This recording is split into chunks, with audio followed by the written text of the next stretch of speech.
What's your story? What's your sign? It's like My name is Alicia.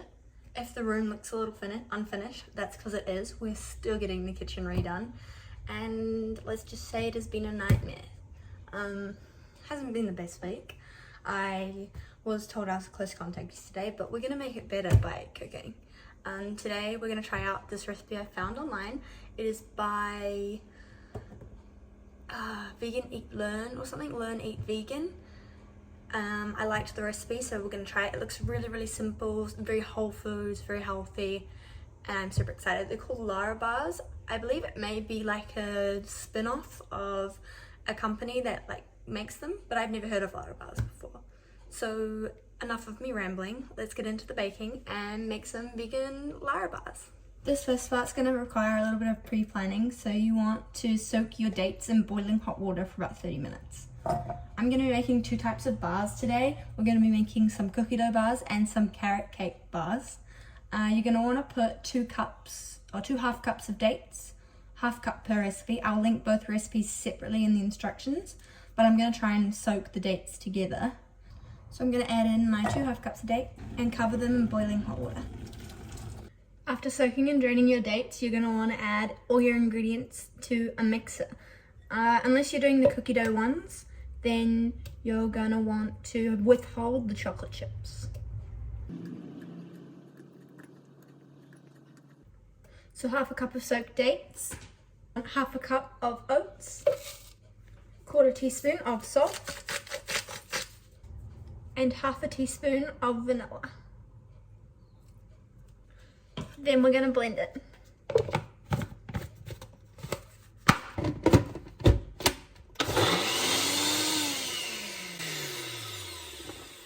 I'm then going to take a square baking tray and line it with some parchment paper and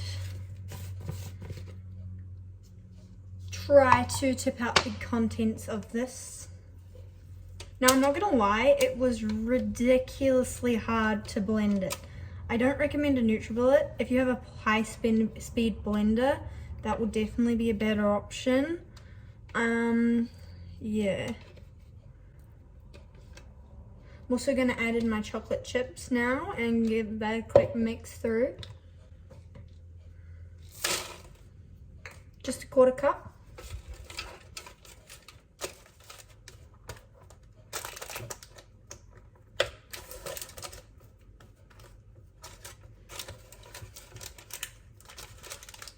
Once you're happy with your shape and your spread and you think your chocolate chips are fairly evenly throughout, you're just going to chuck it in the freezer for half an hour.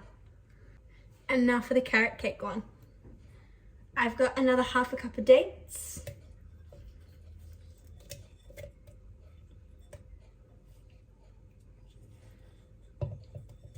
a 1/4 cup of dried pineapple. I'm using fresh and I'm using a very small amount, not even a whole handful. About a 1/4 cup of shredded or grated carrot, a teaspoon of cinnamon, pinch of salt, 1/4 cup of raisins, 1/4 cup of almonds, 1/4 cup of walnuts. They look like cute little brains. And lastly, a teaspoon of coconut oil.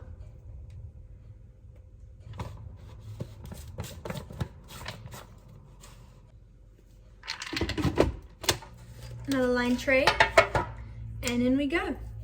Nothing extra to add this time, so once it's all smoothed out, it'll go straight into the freezer.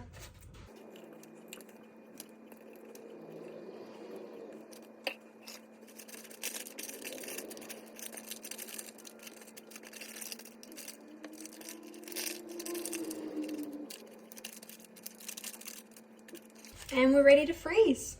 So I'll see you all in half an hour with 2 bars to try. Well, let's see what we have got here. So obviously I'm going to start with the cookie dough one because it went in the freezer first.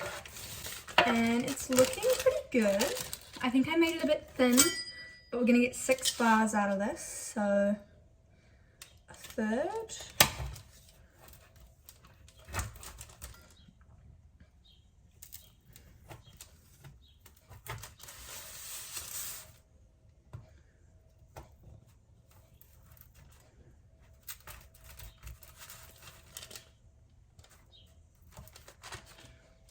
Right, now,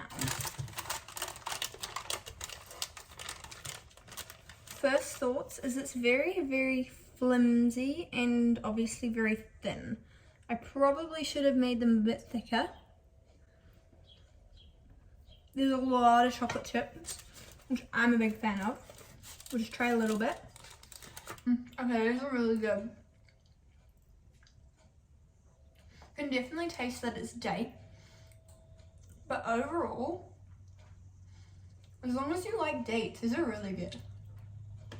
I wouldn't call it a cookie dough though. It reminds me of those Fleming's bars. If you don't know what those are, I'll insert it here. It's like a type of muesli bar that they sell here.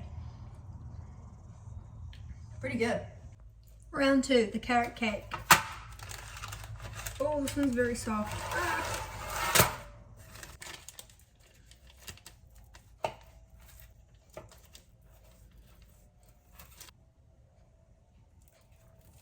These look incredibly sticky from the get-go, like not something you'd be able to hold if they weren't cold, like, yeah. We'll still give them a taste. I did forget an ingredient out of these. I forgot the desiccated coconut, but let's see.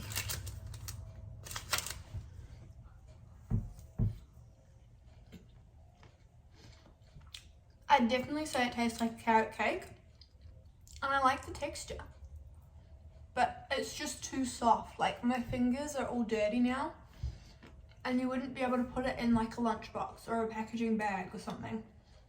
Really delicious, just not practical. Although I do think adding the coconut would have helped firm it up a little bit, it wouldn't have helped so much with all the stickiness. And just like that, we are all done. Crazy, right? And I have ended up with some muesli bars to keep in my fridge and snack on while I'm at home. Now, I will say that I think these are better ones for at home rather than traveling. Unless you make the cookie dough ones and you make them a bit thicker, then I think you might be onto something.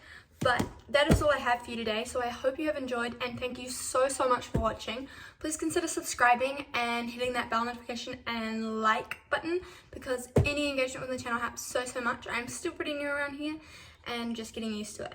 As always, I will link the recipe down below. I will also link my Instagram, where I post all the photos of the final product if you want to check that out, and my TikTok, but I don't post very much on this, so up to you. Yeah, that is all I have for you today, so I hope you've enjoyed, and I'll see you all in the next baking/cooking video.